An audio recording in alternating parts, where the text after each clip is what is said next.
quality of legal advice you are getting? Yeah, we have 2 reports here. There is 20. I am dealing with this report. What is out of order in the report for the year ended 30th June 2023, as far as the role of Parliament is concerned?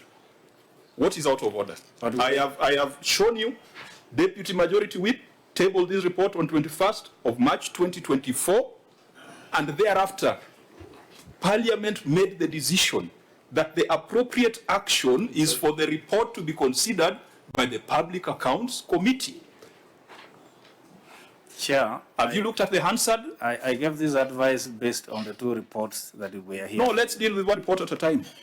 Do you have a problem us taking appropriate action on the report for the year ended 30th June 2023?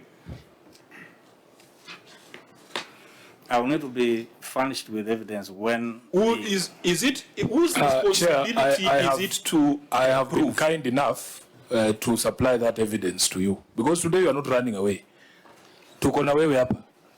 The evidence is now before you. Can you see the page that the chair is referring to?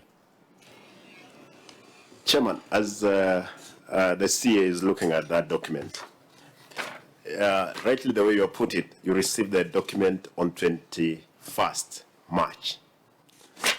Within the 3 months, which were coming to an end, that is in July, the invite that you gave us, you should have actually made it possible within the 3 months to have considered these reports. Governor, you go back and read Article 2298. Yes. We have looked at this ruling that you have put before us.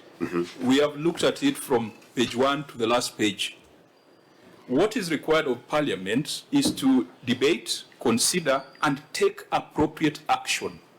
What we are doing right now is a part of taking appropriate action.